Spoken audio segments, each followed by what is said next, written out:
शिक्षा जो है वो सबसे ज़्यादा ताकतवर हथियार है। शिक्षा के साथ साथ समझ की भी बहुत ज़रूरत है। वो कहते हैं कि तालीम तो खर्चे की रसीदें हैं साहिब, इल्म तो वो है जो आपके किरदार से झलके। लेकिन हम बहुत जल्दी, हमारा टारगेट ये है कि हम दिल्ली विश्वविद्यालय को पहले 100 के ब्लॉक में लेके आए। पहले जर्नलिज्म में ना बहुत कुछ करने की ज़रूरत है। राष्ट्र प्रेम के साथ में मैं कोई समझौता, कम से कम मैं इंडिविजुअली तो बिल्कुल समझौता नहीं करना चाहता इस बारे में। आप लगा कैसे सकते हो, देश सब कुछ तो देता है। जितनी देश की ताकत है उससे ज़्यादा देने का प्रयास करता है अपने बच्चों को। जब जरूरत आवश्यकता थी दिल्ली यूनिवर्सिटी ने योगदान किया, कॉन्स्टिट्यूशन बनाने में भी योगदान किया, और बाद में भी अभी भी हर पॉलिसी बनाने में आपको दिल्ली विश्वविद्यालय के टीचर्स मिल जाएंगे। आपको आप देखते हैं जैसे स्पोर्ट्स आता है ना, तो उससे व्यक्ति के जीवन में परिवर्तन आता है। रोज हारता है, रोज जीतता है। बहुत अच्छा जीवन है, और छात्र जीवन से अच्छा कोई जीवन भी नहीं है। एक तो खुश रहो, पॉजिटिव रहो, मस्त रहो। नेल्सन मंडेला ने कहा है कि शिक्षा एक वो हथियार है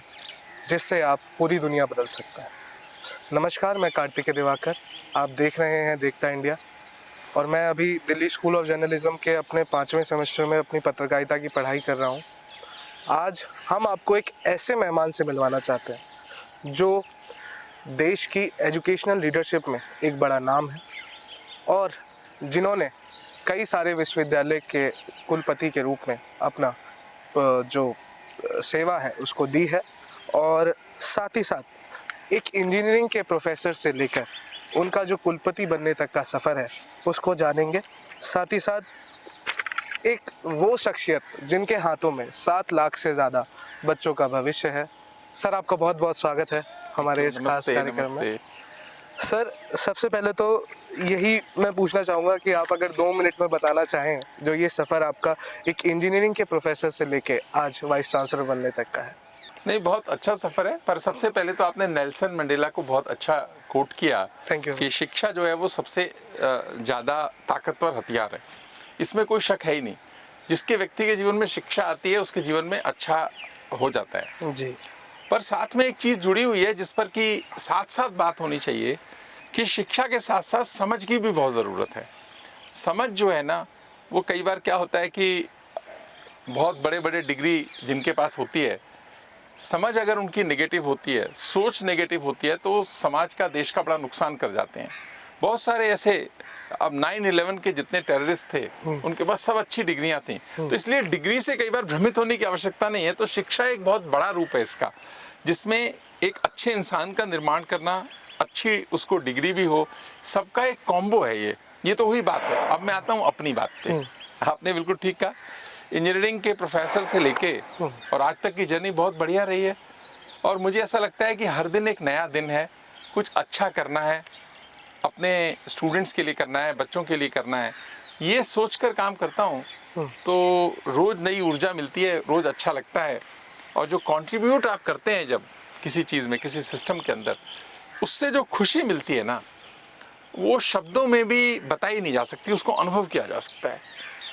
आप कोई बहुत अच्छी चीज़ खाते हैं तो आपको जो स्वाद आता है उसको कई बार आप ठीक से एक्सप्लेन भी नहीं कर सकते, लेकिन वो आनंद की अनुभूति होती है। मुझे अपने काम में आनंद की अनुभूति होती है, और यही मेरा एक सफ़र है, क्योंकि आज दिल्ली यूनिवर्सिटी का वाइस चांसलर हूँ। इंजीनियरिंग के प्रोफेसर से चला, कई जगह मैंने काम किया। MS यूनिवर्सिटी बड़ौदा, जहाँ मैं पहली बार 11 में वाइस चांसलर हुआ, 2011 में। बहुत अच्छा अनुभव था, बहुत पुरानी यूनिवर्सिटी थी देश की, और उससे जो सीखा, उससे क्या होता है, बहुत सारी चीज़ें बुक्स में आप पढ़ते हैं लेकिन व्यवहार में बहुत अलग हो जाता है। तो अनुभव से जो आदमी सीखता है उससे आगे गलती करने की संभावना तो कम होती ही है, लेकिन नए स्टेप्स लेने के लिए एक अलग तरह का कॉन्फिडेंस भी आता है कि हम आगे बढ़ सकते हैं। तो उसी सहारे से मैं दिल्ली टेक्नोलॉजिकल यूनिवर्सिटी में रहा, नेताजी सुभाष में रहा, इंस्टीट्यूट ऑफ टेक्नोलॉजी में रहा, और इंद्रप्रस्थ यूनिवर्सिटी दिल्ली का प्रोफेसर हूँ। तो बहुत अच्छा सफ़र रहा, मुझे बहुत खुशी है। सर, जिस दिन मैं DU में आया था पहली बार, मैंने एक मन में, मेरी इस लिस्ट में ये भी था कि मैं एक दिन VC सर का पॉडकास्ट लूँगा। क्या बात है। तो आपने सर इतना समय दिया है उसके लिए धन्यवाद। और मतलब सर, जैसे कि अब थोड़ा NEP को लेकर बात करेंगे कि जो NEP का इम्प्लीमेंटेशन सबसे ज़्यादा, मतलब सबसे तेज़ DU में हुआ, उसको सर लेकर कुछ लोग कह रहे हैं कि क्रांतिकारी है, और कुछ लोग कह रहे हैं कि जल्दबाजी हुई। इसमें आपका क्या? देखो, मैं स्वभाव से ना अतिवाद से बचता हूँ। मैं दोनों तरफ अतिवाद पे नहीं जाता, लेकिन राष्ट्रीय शिक्षा नीति बहुत सोच समझकर बनाई गई। उसका एक एस्पेक्ट तो उसका फ्रेमवर्क है कि कितने क्रेडिट होंगे, कितने सेमेस्टर होंगे, किस तरीके के कोर्सेज होंगे, एक स्किल का वर्टिकल होगा, एक वैल्यू एडिशन के कोर्सेज का वर्टिकल होगा, कोर कोर्सेज होंगे और स्टूडेंट तय करेगा। आपने अगर फिजिक्स में मेजर कर रहे हो तो साइकोलॉजी में माइनर कर सकते हो, आपके इंटरेस्ट पे। और ये ऐसा नहीं कि ये कोई व्यवस्था भारत पहली बार करने जा रहा है, ये व्यवस्था बहुत सारे देशों में अभी पहले से ही है। पर हमारे लिए उसका क्या चैलेंज है कि फ्रेमवर्क को समझना, बनाना और लागू करना, वो एक बात है। इसके अलावा उसकी भावना बहुत इंपॉर्टेंट है। अब मैंने पहले शुरुआत में एक बात कही कि शिक्षा जो है ना, वो आपको विनम्र बनानी चाहिए, बिल्कुल, वो आपके अंदर गहराई लानी चाहिए, वो आपके अंदर कुछ वैल्यूज, संस्कार आना चाहिए। यदि वो नहीं आया तो आपको तो एक हथियार मिल गया, आपसे तो बहुत नुकसान हो सकता है। और दुनिया में लोगों का नुकसान हुआ ही है विश्व में। पढ़े लिखे लोग जितना नुकसान करते हैं उतना कम पढ़े लिखे लोग नहीं करते हैं। आज ये नहीं आप कह सकते कि जो टेररिस्ट हैं वो इसलिए है कि उन्होंने शिक्षित नहीं है। आपकी शिक्षा की परिभाषा में तो वो शिक्षित थे ही ना। क्या नहीं था? बुद्धि नहीं थी। कि बुद्धि नहीं है कि सही गलत की समझ की। आप किसी को मारने को सोच सकते हैं। मैं एक उदाहरण देने के लिए बात कह रहा हूँ सिर्फ। तो शिक्षा का एक बहुत बड़ा एक प्रारूप है। वो केवल नौकरी देने का माध्यम नहीं है, वो केवल एक डिग्री देने का माध्यम नहीं है। इसी कारण से कई बार वसीम बरेलवी साहब ने बहुत अच्छा कहा है। वो कहते हैं कि तालीम तो खर्चे की रसीदें हैं साहिब, इल्म तो वो है जो आपके किरदार से झलके, कि आपको देख के लगना तो चाहिए। अब दिल्ली विश्वविद्यालय का एक छात्र है, लगना तो चाहिए कि दिल्ली विश्वविद्यालय का वो छात्र है। माँ बाप की इन्वेस्टमेंट लगी हुई है उसमें, देश की इन्वेस्टमेंट लगी हुई है, विश्वविद्यालय की लगी हुई है। एक अच्छा इंसान बने और अगले 40, 50, 60 साल अपने देश को, समाज को दे, ये अपेक्षा रहती है। तो राष्ट्रीय शिक्षा नीति का भाव एक बात है, भावना दूसरी बात है। तो वो समय लगेगा, क्योंकि शिक्षा का कोई भी एक्सपेरिमेंट जो है बहुत थोड़े समय से उसको अगर एनालिसिस करेंगे तो गलत हो जाएगा। जैसे क्या होता है स्टैटिस्टिक्स में बोलते हैं ना, अगर सैंपल साइज छोटा है और आप उससे कोई रिजल्ट निकालते हो तो गलत निकल जाता है, बहुत बार गलत निकल जाता है। अभी सैंपल साइज बनने तो दो, अभी तो 4th ईयर में स्टूडेंट्स आए हैं, तो आज आकलन करने का समय सही नहीं है। इसको लगेगा अभी 5-10 साल जमने में, पर मैं समझता हूँ सही आकलन होगा अगले 5 वर्ष में।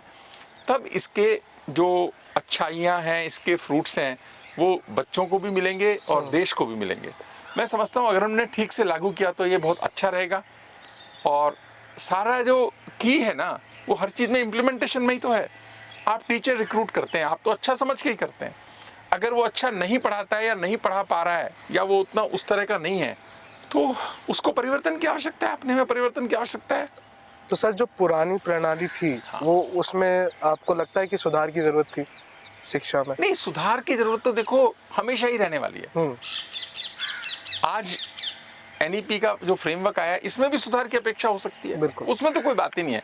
क्योंकि ये शिक्षा में कोई भी चीज ना डेड नहीं हो सकती, आप उसको ऐसे रिजिड भी नहीं हो सकती। ये एक फ्लेक्सिबल सा सिस्टम होना चाहिए। पर मेरा ऐसा मानना है स्टूडेंट सेंट्रिक होना चाहिए। हर बच्चे को अपने इंटरेस्ट से, अपनी समझ से जो है सब्जेक्ट की फ्लेक्सिबिलिटी होनी चाहिए। जो इसमें थोड़ा कोशिश हो रही है, अभी ज़्यादा नहीं कर पा रहे कोशिश, धीरे धीरे इसको बढ़ाएंगे कोशिश को। होता क्या है, बच्चों का भी टीचर अच्छा होता है तो सब्जेक्ट में इंटरेस्ट आता है, टीचर खराब होता है तो सब्जेक्ट में इंटरेस्ट नहीं आता। ऐसा भी तो बहुत बार हो जाता है ना बच्चों का। तो वो भी सबको एकोमोडेट करते हुए एक फ्लेक्सिबल स्टूडेंट सेंट्रिक सिस्टम बने, ये इसका एक ऑब्जेक्टिव है। मैं समझता हूँ ये धीरे धीरे ठीक होगा, ऐसा कोई चिंता की बात नहीं है।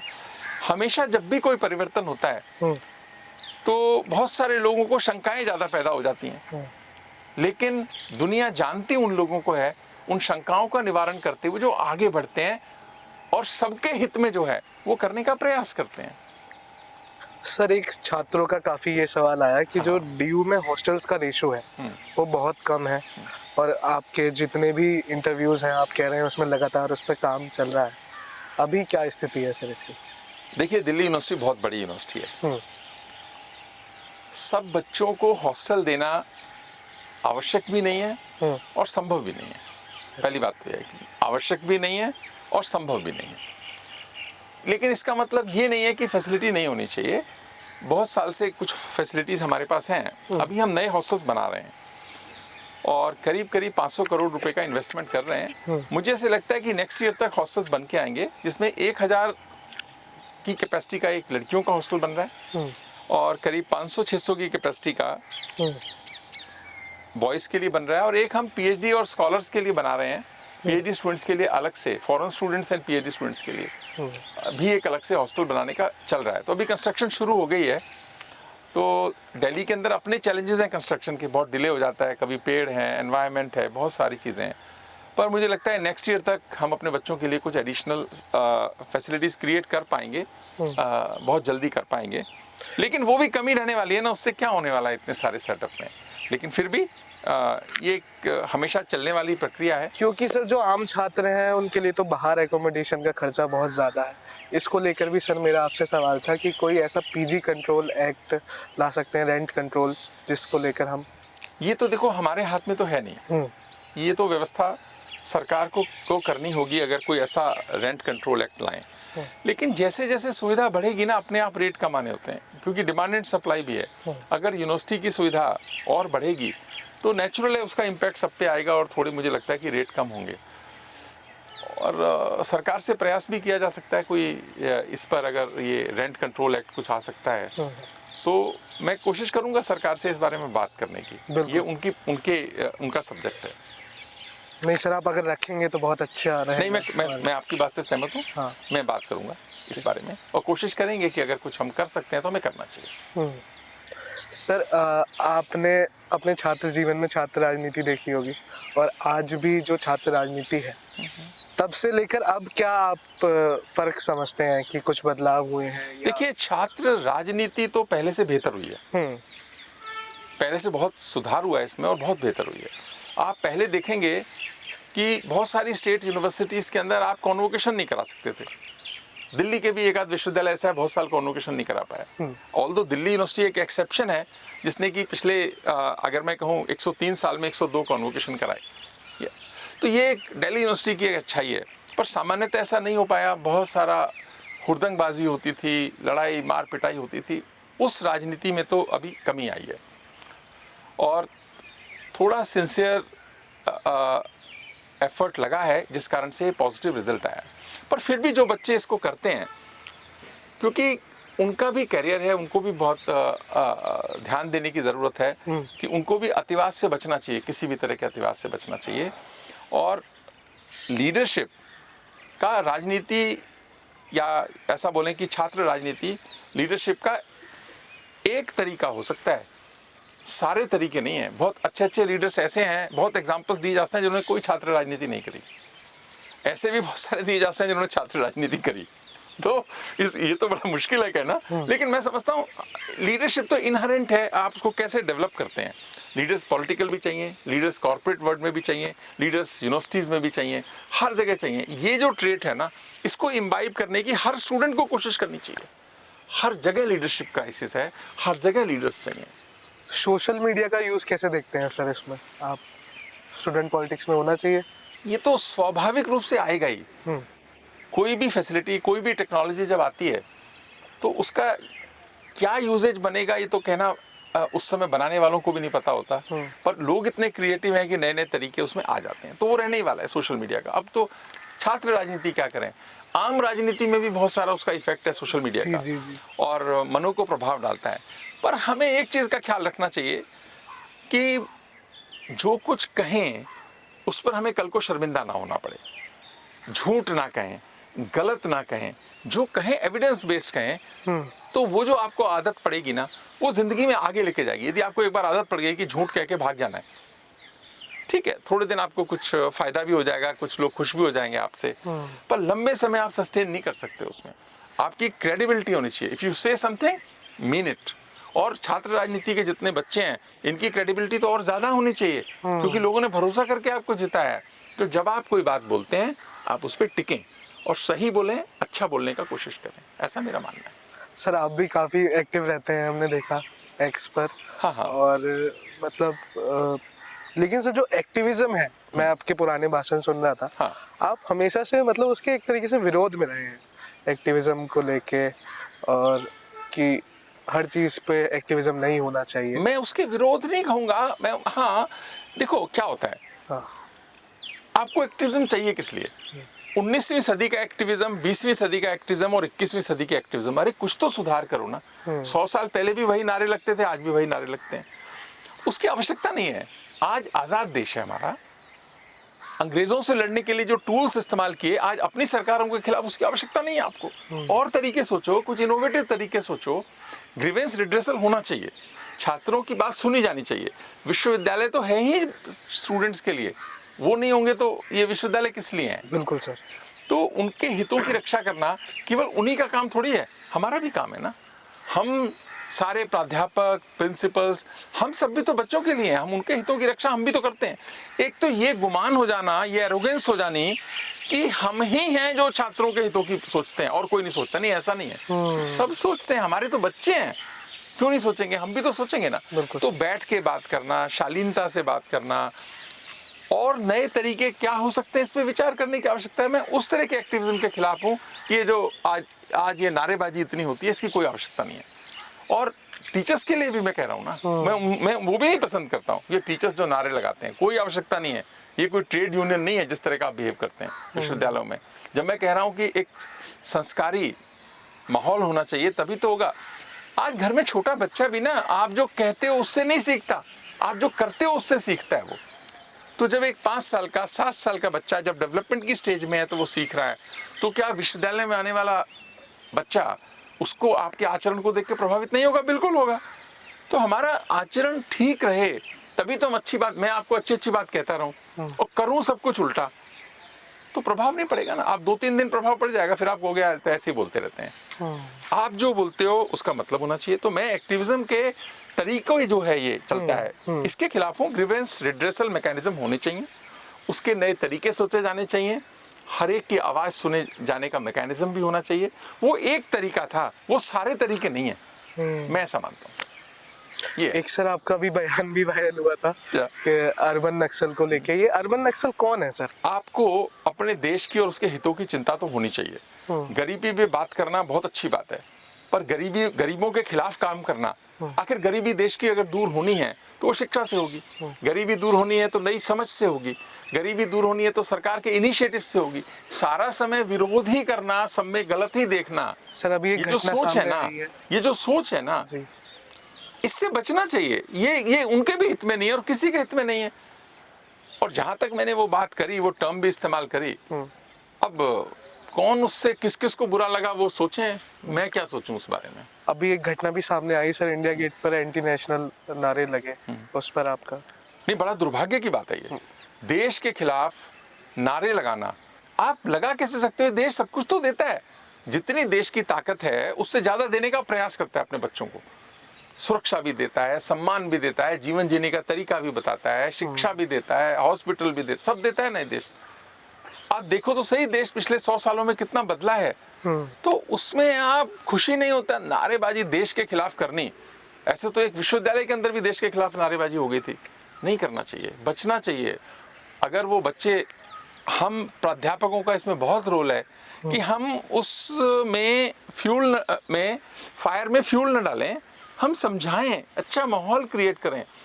और हमारा जो हित है वो देश के हित से जुड़ा हुआ है, और अगर हमारा हित देश से नहीं जुड़ा हुआ ना, तो अपने को अपना हित ठीक करना चाहिए।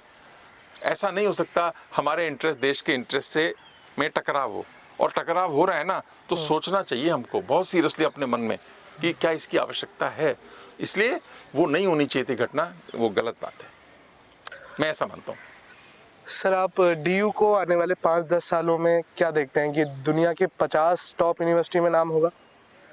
देखो, नंबर में तो मैं नहीं जा रहा हूँ अभी, लेकिन ये है कि दिल्ली यूनिवर्सिटी इतनी अच्छी यूनिवर्सिटी है। हाँ। इतने लोगों को हमारा एजुकेशन फॉर मासेज है, इतने बच्चे पढ़ते हैं, इतने भविष्य बनाते हैं। देश को जैसी जरूरत होती है दिल्ली विश्वविद्यालय अपना काम करता है और करता रहा है, हमेशा से करता रहा है। इंजीनियर चाहिए थे तो इंजीनियर दिए, डॉक्टर चाहिए थे तो डॉक्टर दिए। क्रांतिकारी जब जरूरत आवश्यकता थी दिल्ली यूनिवर्सिटी ने योगदान किया, कॉन्स्टिट्यूशन बनाने में भी योगदान किया, और बाद में भी अभी भी हर पॉलिसी बनाने में आपको दिल्ली विश्वविद्यालय के टीचर्स मिल जाएंगे। आपको सरकार की पॉलिसी, सरकार को मदद करते हुए, कोई भी सरकार रही हो, दिल्ली विश्वविद्यालय का कंट्रीब्यूशन उसमें रहा ही है। एक तो ये बात हो गई। दूसरा, आप कह रहे हो कि नंबर्स के पॉइंट ऑफ व्यू से देखिए, जब हमारी रिसर्च अच्छी होगी, जो हो रही है, और इनोवेशन पे हम ध्यान देंगे, क्योंकि पैरामीटर्स में इनका बहुत बड़ा वेटेज है वर्ल्ड रैंकिंग्स में, तो हमारा फर्क पड़ेगा। अभी दिल्ली विश्वविद्यालय QS वर्ल्ड यूनिवर्सिटी रैंकिंग में भारत में नंबर 1 है, पर हम उससे सेटिस्फाइड नहीं हो सकते ना, बिल्कुल, क्योंकि हमें विश्व में हम अभी 328 है, 328 है। लास्ट ईयर हम 328 थे, इस साल भी 328 रहे। ऑल्दो हमारा जो नंबर है ना, जो मार्क्स हैं, वो तो करीब करीब 20% बढ़े हैं, लेकिन रैंक नहीं बढ़ा। तो इस साल नेक्स्ट ईयर हमें उम्मीद है कि हम बढ़ेंगे। तो जैसे जैसे हम मेहनत कर रहे हैं, ये नंबर हमारा बेटर होता चला जाएगा। 50 तो कहना बहुत ही मतलब नहीं, अभी मुश्किल है कि इमीडिएट हो पाएगा, लेकिन हम बहुत जल्दी, हमारा टारगेट ये है कि हम दिल्ली विश्वविद्यालय को पहले 100 के ब्लॉक में लेके आए पहले। ये हमारा टारगेट है, उसके लिए हम मेहनत कर रहे हैं, हर पैरामीटर पे ध्यान दे रहे हैं, और धीरे धीरे पॉलिसीज़ में भी चेंजेस कर रहे हैं, जिससे कि हमारी रिसर्च की जो क्वालिटी है वो और सुधरे। स्टूडेंट्स को ज़्यादा स्कॉलरशिप्स के लिए व्यवस्था कर रहे हैं, ज़्यादा PhD स्टूडेंट्स हों, इसीलिए उनके लिए हॉस्टल भी बनाने की सोच रहे हैं, ताकि बच्चों को ज़्यादा दूर ना जाएं, सीट्स भी बढ़ा रहे हैं। हाँ, ये सब मिलकर ना, हम सब जब मेहनत करेंगे तो ये नंबर अपने आप और बेटर होता चला जाएगा, मैं ऐसा मानता हूँ कि। लेकिन हाँ, हम हर साल बेहतर ही करेंगे। सर PhD के बारे में आपने कहा, तो जी। PhD में अभी हिंदी डिपार्टमेंट के कुछ छात्रों से मैं बात कर रहा था, तो उसमें सर ऐसा है कि वहाँ पे केवल जो JRF वाले हैं वो एलिजिबल है एडमिशन के लिए, लेकिन जो केवल नेट है वो वहाँ पे केवल 16 सीटें हैं उनके लिए। तो मतलब उनका एक सवाल ये था कि हम पढ़ाने के लिए तो एलिजिबल है असिस्टेंट प्रोफेसर, लेकिन हम पढ़ नहीं पा रहे हैं। नहीं, ये अतिवाद है। हाँ। ये अतिवाद है, अच्छा, ऐसा नहीं बोलना चाहिए। देखिए, ऐसा क्यों है, पहली बात तो ऐसा क्यों है, एक टेस्ट हुआ, उसमें ऊपर के बच्चों को JRF मिला, उसके बाद की मेरिट वालों को खाली नेट मिला, और फिर एक PhD मिला खाली। ये 3 कैटेगरी बन गई। किस आधार पे बनी है? एक नेशनल टेस्ट के आधार पे बनी है, उसका 70% वेटेज है। अगर हम 70% वेटेज और 30% का इंटरव्यू है, UGC की गाइडलाइंस हैं, उसी से हम एडमिशन करते हैं। अगर एक बच्चा JRF है, बहुत अच्छे मार्क्स हैं, और अगर इंटरव्यू उसको 2 नंबर दे देते हैं, तो उसके साथ नहीं अन्याय हो जाएगा? बिल्कुल। नेट आएगा कैसे? जब उसको 1 या 2 टिका दोगे 30 में से, या उसको 5 नंबर दे दोगे, इसको 30 में 30 दे दोगे, तभी तो आएगा ना। ये व्यवस्था देखो, हमारा काम जब पॉलिसी बनाते हैं, सब बच्चों के इंटरेस्ट के लिए है। उन्होंने JRF में अच्छा परफॉर्म तो किया है ना, वो फेलोशिप लेकर आएंगे गवर्नमेंट का, यूनिवर्सिटी को भी एडवांटेज है। जो 16 सीट है नेट की, वो यूनिवर्सिटी फेलोशिप है हमारा, हर डिपार्टमेंट को 16 सीट देते हैं। उसमें हमने उनको बाहर किया कि आप तो वहाँ से लाएं, तो ये 16 सीट हम नेट वाले बच्चों से लेंगे, जिसमें कि वो अलाउड नहीं है। तो उसी का 70-30 वेटेज इंटरव्यू का होगा। इंटरव्यू की परफॉर्मेंस का सारा वेटेज तो नहीं हो सकता ना, होना भी नहीं चाहिए। अब क्या है, इसका एक और आर्गूमेंट है। कई प्राध्यापकों को ये लगता है कि नहीं जी, बच्चा तो इंटरव्यू में तो बहुत अच्छा था है, और JRF में तो अच्छा नहीं था, वो वैसे तो अच्छा नहीं था, तो हम तो उसको लेना चाहते थे। चलो, एक आध केस हो सकता है ना, 75 केस तो नहीं हो सकते ना ऐसे। यहीं पे छोड़ता हूँ इस बात को, इसीलिए किया, ये नियम चेंज किया। थोड़ा सर आपका पर्सनल में पूछना चाहता हूँ कि डेली रूटीन क्या रहता है एक वाइस चांसलर का? जैसा दिन आता है वैसा ही रूटीन हो जाता है। अच्छा, क्योंकि हर दिन अलग है ना। हाँ। ये जुड़ा हुआ नहीं है, कुछ फिक्स नहीं है। हाँ। कि मतलब ऐसा क्या बताऊं मैं तो 24 घंटे यही काम करता हूं और कोई काम नहीं करता। अगर सर आपको कभी दोबारा DU में एडमिशन लेने का एक अवसर मिले विद्यार्थी के रूप में, ऐसे पूछ रहा हूँ, हाँ। तो कौन सा कोर्स आप पढ़ना पसंद? बहुत बढ़िया सवाल है। सोच में पड़ गए सर आप। नहीं, मैं मेरे को खुद नहीं पता, क्योंकि अभी क्या है, जब से पिछले 10-12 साल से मैं इतने सब्जेक्ट्स पे बोलता हूँ। हाँ। मैंने पहले पढ़े भी नहीं होते, अब मैं हिस्ट्री पे बोल रहा हूँ, ज्योग्राफी पे बोल रहा हूँ, इकोनॉमी पे बोल रहा हूँ। तो मैं तो इंजीनियरिंग का स्टूडेंट रहा हूँ वैसे तो उससे क्या आपका एक ब्रॉड विजन बनता है। तो मुझे आजकल बहुत सारे सब्जेक्ट अच्छे लगते हैं। तो आज अगर मुझे कोई और सब्जेक्ट लेना हो तो क्या मालूम, मतलब कई सारे सब्जेक्ट अच्छे लगने लगे हैं। मतलब मल्टी आप हाँ, मतलब कई सब्जेक्ट अच्छे लगते हैं मुझे। तो इसीलिए ना, अब जैसे नेशनल एजुकेशन पॉलिसी में है कि मेजर माइनर, तो कम से कम आदमी 2 सब्जेक्ट तो बड़े पढ़ सकता है ना, कि एक मेजर फिजिक्स है, माइनर साइकोलॉजी है, या इलेक्ट्रिकल इंजीनियरिंग मेजर है, माइनर आप हिंदी पढ़ सकते हो। पहले तो ऐसी कोई व्यवस्था ही नहीं थी। तो एक जो फ्लेक्सिबल सिस्टम है, इसको और फ्लेक्सिबल करने की ज़रूरत है। धीरे धीरे करेंगे। अभी क्या हो रहा है, मनों में फ्लेक्सिबिलिटी नहीं आई है। करिकुलम के फ्रेमवर्क में तो थोड़ी आ गई है, मनों में बहुत कम है अभी। तो धीरे धीरे कर रहे हैं। स्टूडेंट्स भी मेरे साथ काफ़ी सपोर्ट में रहते हैं कि वो लोग पुश करते हैं कि फ्लेक्सिबिलिटी होनी चाहिए। और मेरे पास जब भी कोई केस आता है तो मैं मानता हूँ कि भाई स्टूडेंट जो कह रहा है उसकी मानो ना। वो पढ़ना नहीं चाह रहा, तुम धक्का क्यों करोगे? बिल्कुल। उसको पढ़ने के लिए एक रिसोर्स क्रिएट करो। मैं क्या पढ़ना चाहूँ, आपने सवाल तो बहुत अच्छा किया है। सर एक हम डीएसजे पर आते हैं एक बार। हाँ। Delhi school of journalism. धीरे धीरे जैसे सर मेरी भी रुचि थी, तो मेरा एक सपना था कि मैं दिल्ली स्कूल ऑफ जर्नलिज्म में आऊँ। क्योंकि सर जो इसको आपने एक्सपेरिमेंट के तौर पे शुरू किया था विश्वविद्यालय ने 2017 में कोलंबिया स्कूल ऑफ जर्नलिज्म की तर्ज पे। तो आज सर हम ये देख रहे हैं, मतलब हमारे पास ना सर कोई परमानेंट फैकल्टी नहीं है, और परमानेंट हमारे पास अपनी बिल्डिंग नहीं है। और साथ ही साथ जो आपका हिंदू स्टडीज़ है, जब वहाँ पे केवल 2 साल के अंदर वहाँ पे पीएचडी आ गई, लेकिन अभी तक जर्नलिज्म में नहीं आई। मैं एक बात बताऊं, जी सर। जर्नलिज्म में ना बहुत कुछ करने की ज़रूरत है, और मैं इसको लेके ना बहुत चिंतित भी हूँ as a vice chancellor Delhi university कि हमें करना चाहिए। जहाँ तक परमानेंट फैकल्टी की बात है, अभी हमने गवर्नमेंट ऑफ इंडिया को रिक्वेस्ट किया हुआ है कि आप हमें परमिशन दो ताकि हम कुछ पोस्ट ट्रांसफ़र करके यहाँ पे लेके आएँ और कुछ परमानेंट फैकल्टी भी रखें। तो मैं उम्मीद करता हूँ कि रखेंगे हम। जहाँ तक बिल्डिंग की बात है, अभी नई कोई भी बिल्डिंग बन के आएंगी ना, और अगर लगा कि जर्नलिज्म वाले तैयार हैं, तो मैं चाहूँगा कि बहुत अच्छी स्पेस दी जाए जर्नलिज्म को। और सामान जो खरीदना है ना, वो आप लोगों की, हमारी तरफ से कोई दिक्कत नहीं है। आपको जितने पैसे की आवश्यकता है, जितना कुछ करने की आवश्यकता है, मतलब मैं आपका जो लोकल एडमिनिस्ट्रेशन है उनसे भी रिक्वेस्ट करूंगा, हेड से भी रिक्वेस्ट करूंगा कि आप लोग को जो बनाना है बनाइए। हमारी तरफ से कोई दिक्कत नहीं है, हम तो पूरी सपोर्ट करेंगे।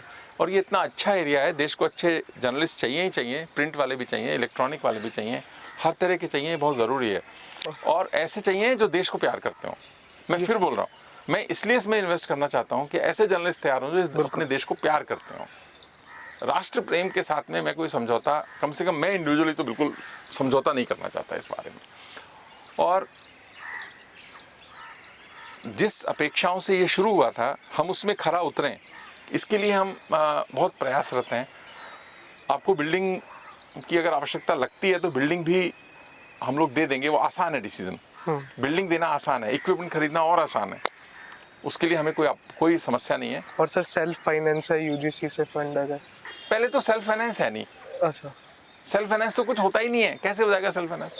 नहीं, जैसे सर दूर हायर पेमेंट आप कह सकते हो, सेल्फ फाइनेंस नहीं है। पीएचडी को लेके आप लेकिन पीएचडी शुरू कर देंगे। पीएचडी क्यों नहीं शुरू की, मैं हैरान हूँ, मुझे पता नहीं था पीएचडी शुरू नहीं हुई। आज से ही मान लो कि पीएचडी शुरू हो गई। हाँ, आज से ही मान लो कि पीएचडी शुरू हो गई। मैं डिपार्टमेंट को भी रिक्वेस्ट करूंगा कि आप अगर हमारे से कुछ अप्रूवल चाहिए तो आप हमें प्रपोजल सबमिट कर दीजिए। न जाने क्यों नहीं पीएचडी शुरू हुई। अब जो भी है, अब आपका नया एडमिनिस्ट्रेशन है वो करेगा पीएचडी हम शुरू कर देंगे इस सेशन से। आपको छात्र बहुत खुश हो गए सर आपके। नहीं, बिल्कुल शुरू करेंगे। नहीं, हमें करनी चाहिए ना, क्यों नहीं करनी चाहिए इसमें, और बहुत अच्छा रहेगा। और इतने अच्छे बच्चे आते हैं, इतनी उम्मीद से आते हैं, हमें उनकी उम्मीद पे खरा उतरना ही चाहिए। अब ये फैसिलिटीज़ हैं, जर्नलिज्म में बहुत मेहनत करने की ज़रूरत है ही। मतलब मैं ये समझ लो, मैं आपका एडवोकेट हूँ, आप मुझे बताते चलो कि क्या करना है, मैं तैयार हूँ आपके साथ में। जितना मेरी ताकत होगी मैं उसमें इम्प्रूवमेंट को तैयार हूँ। Thank you so much. Sir जैसे कि आप ये बताइए कि जो आजकल युवा है वो काफ़ी डिप्रेशन में रहता है और दुनिया भर की टेंशन उसके पास है। डिप्रेशन से कैसे हम लड़ें आज के? सच्ची कह रहे हो। मैं एक घटना सुनाता हूँ। जी सर। मैं दिल्ली टेक्नोलॉजिकल यूनिवर्सिटी का वाइस चांसलर था। तो एक हमारे डॉक्टर रवि बंसल हैं, वो मुझे एक स्टूडेंट को लेकर आए कि आपसे मिलवाना चाहता हूँ इसको। वो बच्चा आया बिल्कुल बदहवास, परेशान खूब। मैंने उसको पूछा कि बेटा हुआ क्या? कहता है sir I want to commit suicide. मैंने कहा क्यों, क्या हुआ, फेल हो गए क्या, या क्या लग रहा है? मैंने कहा बेटा कोई बात नहीं, फेल होते रहते हैं। मैंने भी थोड़ा समझाने के लिए जैसे अपना प्रवचन दे लेते हैं कि बेटा फेल होते रहते हैं, चिंता नहीं, अगली बार दे लेना। जी सर। कहता नहीं सर, फेल होने की बात नहीं है, मेरे तो सिर्फ 87% नंबर आए हैं। मैंने कहा 87% आए हैं और तुम्हारे को ये खुशी नहीं दे रहे? कहता है जी मेरे रूम पार्टनर के तो 90 आ गए। तो मैंने कहा रूम पार्टनर चेंज कर देते हैं। तो उसने कहा नहीं सर, रूम पार्टनर चेंज तो नहीं करो, वो होशियार बच्चा है तो उसके साथ रह के मेरा ठीक रहता है, उसके साथ। जी सर। तो मैंने कहा फिर सुसाइड करने की क्या जरूरत है? कहता है God is very unkind to me. मैंने कहा DTU में एडमिशन हो गया, इतना अच्छा इंजीनियरिंग के स्टूडेंट हो, क्यों गॉड अनकाइंड क्यों लग रहा है आपको? मैंने कहा अच्छा पापा पैसे भेजते हैं? कहते हैं हाँ पापा दुबई में है, पैसे भेजते रहते हैं। मैंने कहा फिर तुमको क्या तकलीफ है? कहता है जी अब देखो बात सुनो। वो कहता है सर ऐसा है, मेरे से ना जेलसी कंट्रोल नहीं होती, मुझे क्या लगता है अपने रूम पार्टनर को पीट दूं। ये तो कोई बात नहीं हुई यार, तुम पीट दो। कहता है कई स्टूडेंट्स का ना मन कर रहा है मैं इनको पीट दूं पकड़ के, तो वो मैं कर नहीं सकता, तो मैं सोच रहा हूँ मैं सुसाइड ही कर लेता हूँ। और वो सही में लग रहा था जैसे कर ही लेगा, डिप्रेशन में था। तो खैर फिर उसका जो भी मेडिसिन दी गई वो एक पक्ष है। हमने उसको तय किया कि तू ना रोज़ ना 400 मीटर दौड़ के आएगा रोज़, और फिर हमारे यहाँ के मेडिसिन खाएगा।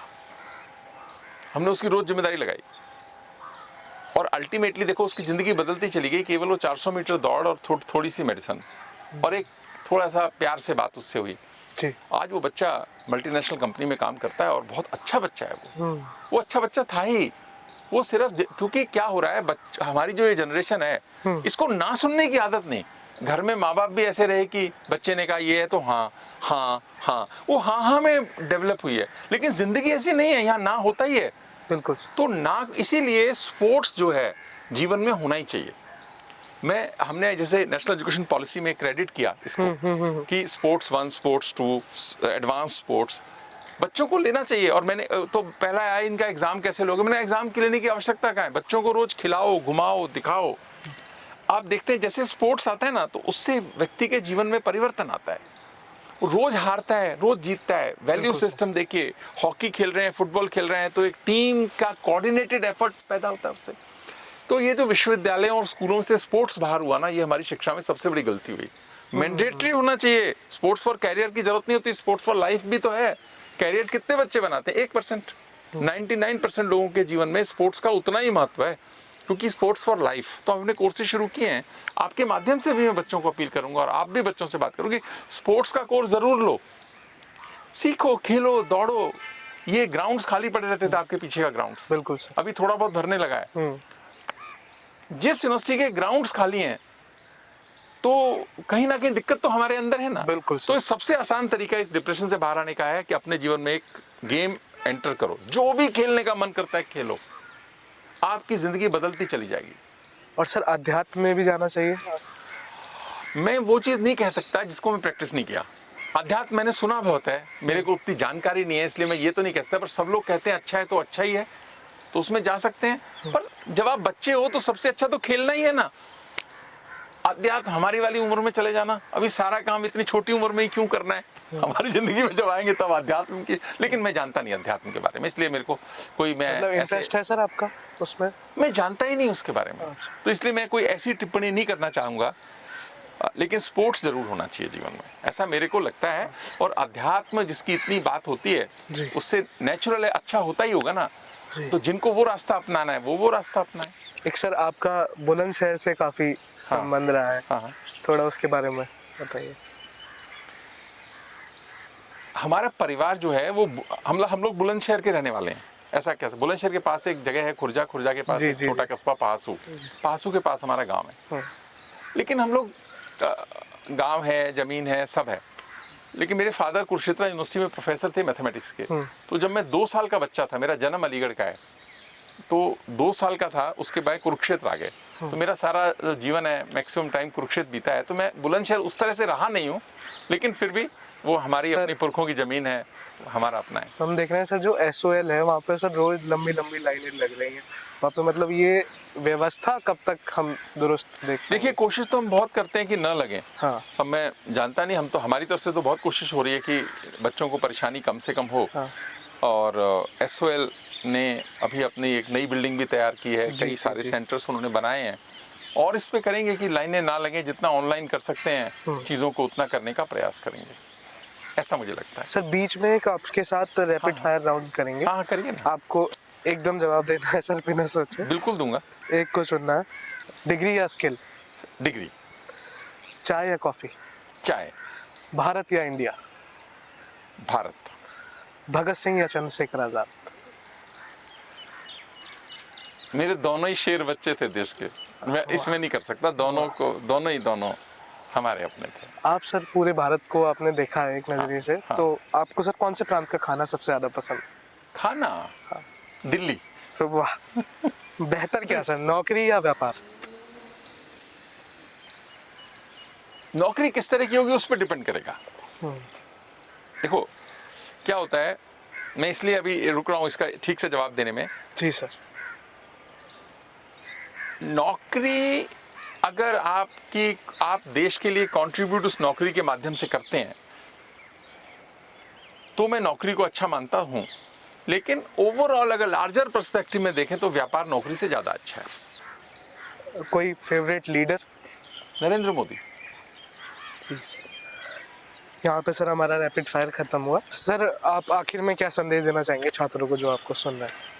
मैं ये मानता हूँ कि देखो बहुत अच्छा जीवन है और छात्र जीवन से अच्छा कोई जीवन भी नहीं है।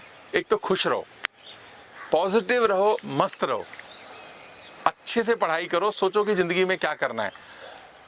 टेंशन तो बिल्कुल लेने की कोई बात नहीं है, ना ही कुछ टेंशन लेने से होता है, लेकिन जितना हम डिसिप्लिन लाइफ रखेंगे और अपने जो भी हमने तय किया है कि हमें ये पढ़ना है तो उसको उसमें थोड़ा एक होता है ना कि ऑनेस्ट टू योरसेल्फ, जितना हम अपने से ऑनेस्ट रहेंगे ना उतना हम जिंदगी में अच्छा कर पाएंगे। ज़्यादा चिंता नहीं करो, सबसे ज़्यादा तो मस्त रहो, खुश रहो। ये भी दुनिया दोबारा नहीं मिलने वाली है यूनिवर्सिटी की। इसी कारण मैं कहता हूँ नारे मत लगाओ, खुश रहो, दोस्त घूमो फिरो, मिलो दोस्तों से, साथ रहो। इसको ये जो समय है ये पढ़ने का भी है, खेलने का भी है, घूमने का भी है, दोस्त बनाने का भी है। इतना अच्छा समय बाद में कहाँ मिलेगा। मस्त रहो। तो ये थे हमारे साथ दिल्ली यूनिवर्सिटी के कुलपति प्रोफेसर योगेश सिंह और हमारे कुलगुरु। सर आपने हमें समय दिया, इसके लिए बहुत बहुत धन्यवाद। और इन्होंने कहा है कि राष्ट्र प्रेम को हमें सर्वोपरि आगे रखना है, तो मुझे लगता है कि आप सब ज़रूर उसको निभाएंगे। नमस्कार। Thank you so much sir.